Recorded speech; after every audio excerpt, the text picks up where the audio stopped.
இங்கே வந்து நம்ம சேனலில் மட்டன் மிளகு குழம்பு தாங்க செய்ய போகிறோம். அதை எப்படி செய்யுதுன்னு இப்போ பார்க்கலாம். நான் வந்து 1/4 கிலோ அளவு மட்டன் எடுத்துருக்கேன். நல்லா க்ளீன் பண்ணி வச்சுட்டேன். இப்போ இதில் நல்ல பெரிய வெங்காயம், ஒரு வெங்காயம் எடுத்து போட்டுக்கலாம்.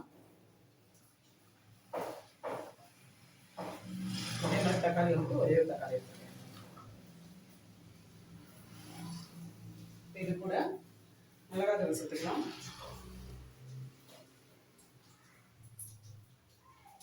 இந்த ஸ்பூனில் ஒரு 3 ஸ்பூன் அளவு மிளகாய் தூள் சேர்த்துருக்கேன். ஏன்னா பெப்பர் சேர்க்க போகிறோம், அதனால காஷ்மீர் மிளகாய் தூள் வந்து ஒரு 1/2 ஸ்பூன் சேர்த்துறேன். மஞ்சள் தூள் கொஞ்சமாக.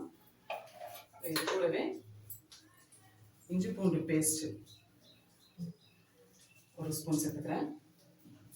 அப்புறம் இதுக்கு தேவையான அளவு உப்பு சேர்த்துக்கலாம். எல்லாத்தையும் நல்லா இந்த மாதிரி பிசைஞ்சு விட்டுருங்க.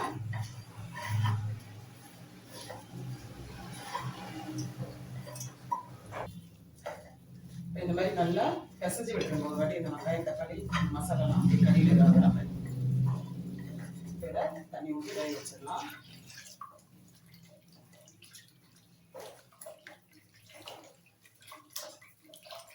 தண்ணி நல்லா முழுகிற அளவு தண்ணி வச்சுக்கோங்க. உங்களுக்கு கறி எப்படி இருக்குன்னு பார்த்தா தகுந்த மாதிரி நீங்கள் வேக வச்சுக்கோங்க. நான் இப்போ விசில் போட்டுறேன். நான் ஒரு 5 விசில் வச்சு எடுத்துக்க போகிறேன். இப்போ தேங்காய் பேஸ்ட் ஒன்று அரைச்சிக்கலாம். ஒரு 2 பத்து தேங்காய் எடுத்துருக்கேன். அதை வந்து மிக்ஸி ஜாரில் சேர்த்துக்கலாம். இப்போ இது கூடவே மிளகு ஜீரகம் வந்து ஆட் பண்ணிக்கலாம். ஒரு 2 ஸ்பூன், சின்ன ஸ்பூனில் ஒரு 2 ஸ்பூன் அளவு மிளகு சேர்த்துருக்கேன். அதே மாதிரி ஜீரகம், சோம்பு வந்து ஒரு ஸ்பூன் சேர்த்துருக்கேன். இது எல்லாத்தையும் கொஞ்சம் தண்ணி விட்டு நல்லா பேஸ்ட்டாக அரைச்சி எடுத்துக்கலாம்.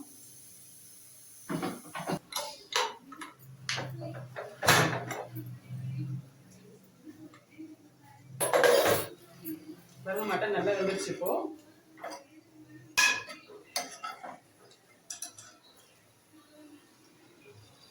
நல்லா வந்துருச்சு. இப்போ நம்ம தேங்காய் அரைச்சோம் இல்லையா, அந்த தேங்காய் பேஸ்ட் வந்து இதில் சேர்த்துக்கலாம்.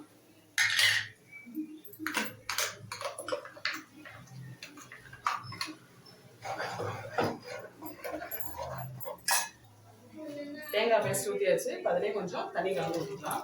எந்த அளவுக்கு உங்களுக்கு தண்ணியாக வேணுமோ அந்த அளவுக்கு சேர்த்துக்கோங்க. இந்த மட்டன் குழம்பு மிளகு சேர்த்து தண்ணி எந்த அளவுக்கு வேணுமோ அந்த அளவுக்கு தண்ணி சேர்த்துக்கோங்க. இந்த மட்டன் குழம்பு நம்ம மிளகு அரைச்சி ஊற்றுறது வந்துட்டு கொஞ்சம் தண்ணியாக இருந்தால் நல்லாயிருக்கும். கொஞ்சம் எக்ஸ்ட்ரா தண்ணி சேர்த்துக்கிறேன். இப்போ ஸ்டவ் வந்து ஆன் பண்ணிக்கலாம். இப்போ நல்லா கொதிக்கட்டும். இந்த மிளகு ஜீரகம் வந்து நம்ம வறுக்காமல் போட்டிருக்கோம். வறுத்து சேர்த்துக்கிட்டிங்கன்னா நீங்கள் அந்த அளவுக்கு கொதிக்க வைக்க தேவையில்லை. நம்ம வந்துட்டு அப்படியே போட்டுக்கிறதுனால கொஞ்சம் நேரம் நல்லா கொதிக்கட்டும். நல்லா கொதிச்சிருச்சு. இப்போ நம்ம தாளிப்பு கொடுத்துடலாம்.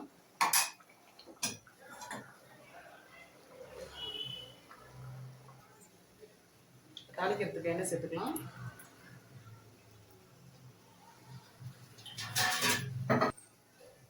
எண்ணெய் காஞ்சதும் நான் வந்து இஞ்சி பூண்டு கொஞ்சம் சோம்பு வந்து நல்லா தட்டி வச்சிருக்கேன். இந்த மாதிரி சேர்த்திங்கன்னா செம்ம வாசனையாக இருக்கும், நல்லா டேஸ்ட்டாக இருக்கும். ஃபஸ்ட்டு நம்ம இஞ்சி பூண்டு பேஸ்ட்டும் கொஞ்சம் சேர்த்துருக்கோம். நீங்கள் இந்த மாதிரி தட்டி போட்டு தாளிச்சு பாருங்க, செம்ம வாசனையும் சூப்பராக இருக்கும். கருவேப்பிலை கொஞ்சம் சேர்த்துக்கிறேன்.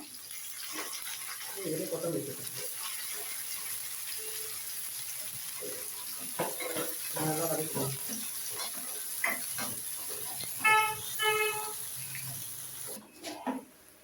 இந்த மாதிரி நல்லா வதக்கிக்கோங்க.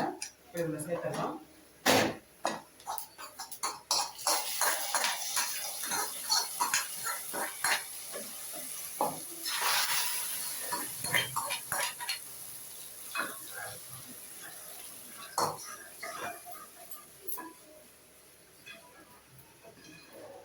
அவ்வளோதாங்க, நம்மளுக்கு சூப்பரான மட்டன் மிளகு குழம்பு வந்து ரெடி ஆகிடுச்சு.